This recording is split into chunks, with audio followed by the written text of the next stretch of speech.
अस्सलाम वालेकुम dear students. आज हम 9th क्लास का चैप्टर 1 स्टार्ट कर रहे हैं, मैट्रिसेस एंड डिटर्मिनेंट्स।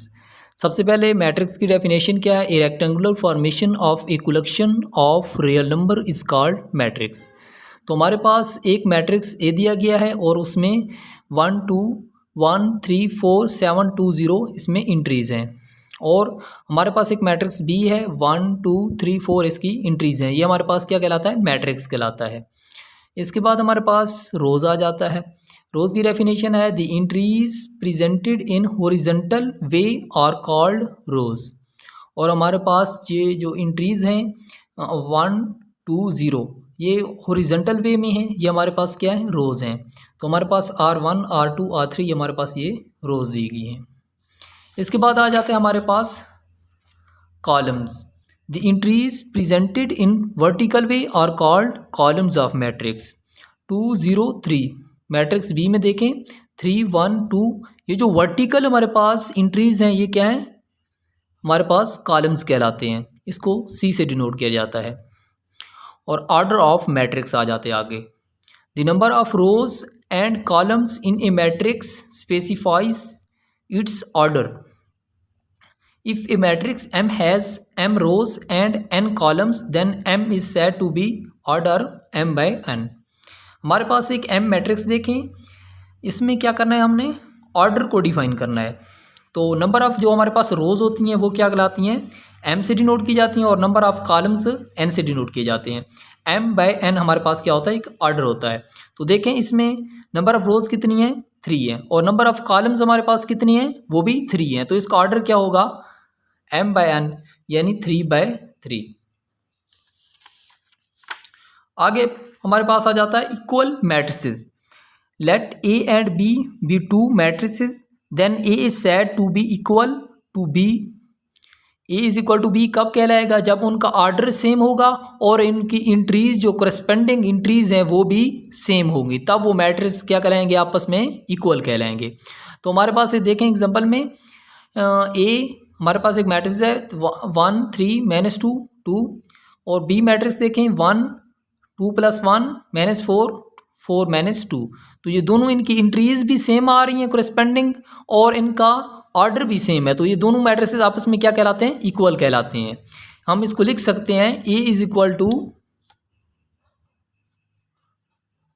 B। तो नॉट इक्वल मैट्रिक्स कब होंगे, जब उनकी इंट्रीज में से या उनका जो हमारे पास ऑर्डर है कोई एक चीज़ भी अगर सेम नहीं होगी तो हमारे पास वो मैट्रिक्स इक्वल नहीं होगा। अगर इनमें से एक चीज़ भी सेम नहीं होगी या दोनों सेम नहीं होंगे तब भी वो हमारे पास मैट्रिक्स नहीं होगा। 2 matrix are said to be not equal if their order और entries are both not equal to each other. देखिए हमारे पास एक एल मैट्रिक्स है और एक एम है, तो दोनों को देखें, इसमें हमारे पास जो है ऑर्डर तो सेम है लेकिन कोरस्पेंडिंग जो इंट्रीज हैं वो सेम नहीं है, तो इसलिए हमारे पास ये not equal to each other हैं।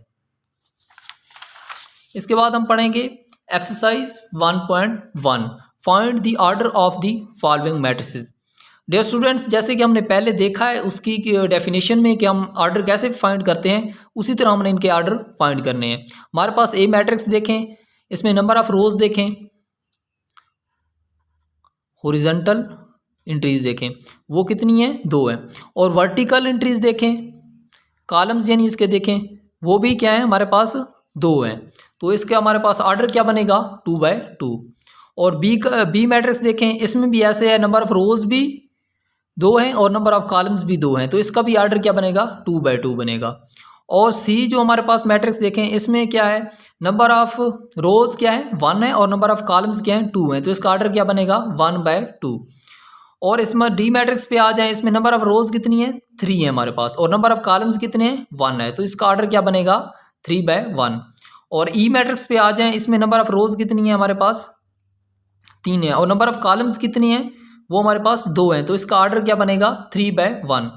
और एफ मैट्रिक्स पे आ जाएं, इसमें नंबर ऑफ रोज देखें वो भी 1 है और नंबर ऑफ कॉलम्स भी 1 है, क्योंकि इसमें एक ही हमारे पास नंबर है, एक एंट्री है, तो इसलिए हमारा इसका ऑर्डर क्या बनेगा, 1 बाय 1 बनेगा।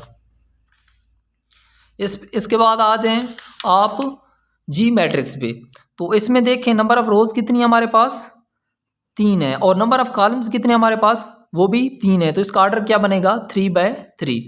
और एच मैट्रिक्स पे आ जाएं, इसमें नंबर ऑफ़ रोज़ देखें वो हमारे पास 2 है और नंबर ऑफ़ कॉलम्स देखें वो कितने हैं हमारे पास 3 है। तो इसका ऑर्डर क्या बनेगा 2/3।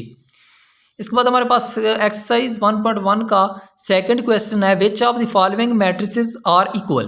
तो देखें हमारे पास matrices A B C D E F G H I और जे मैट्रिसेस दिए गए हैं। तो हमने जब इक्वल मैट्रिसेस के लिए कुछ हमारे पास जो शर्त हमने पढ़ी हैं कि मैट्रिसेस इक्वल कब होंगे, जब उनकी इंट्रीज और उनका आर्डर सेम होगा। तो देखिए ए मैट्रिसेस और सी मैट्रिसेस, इसको अगर सी को हम सॉल्व करते हैं तो इसकी इंट्रीज भी सेम बन रही हैं और आर्डर भी सेम बन रहा है। तो सो ये क्या होंगे हमारे पास इक्वल होंगे। बी और आई, बी मैट्रिसेस देखें 3 5 है और आई हमारे पास मैट्रिसेस क्या है 3 3+2। तो देखें इनमें इंट्रीज भी सेम बन रही हैं और आर्डर भी सेम है। सो ये क्या है इक्वल है हमारे पास। इसके बाद आ जाते हैं ई एच और जे। ई मैट्रिसेस देखें, एच देखें और जे देखें।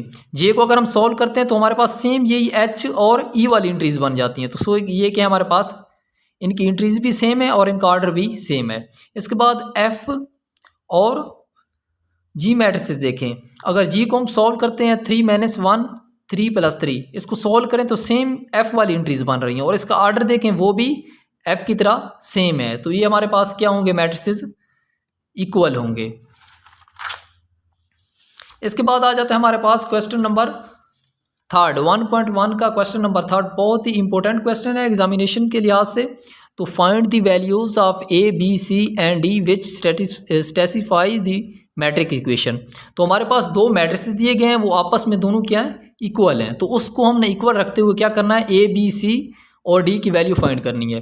तो देखें ए प्लस सी हम इसकी पहले इंटीज के इक्वल रखेंगे, a+2b इसको भी इसकी पहली इंटीज के इक्वल रखेंगे, c-1 इसको भी इसकी पहली इंटीज के इक्वल रखेंगे और 4d-6 इसको इसकी इंट्रीज के इक्वल रखेंगे। करस्पेंडिंग हमने इंट्रीज को सामने एक दूसरे के रखना है और हमने ए बी सी और डी की वैल्यू फाइंड करनी है।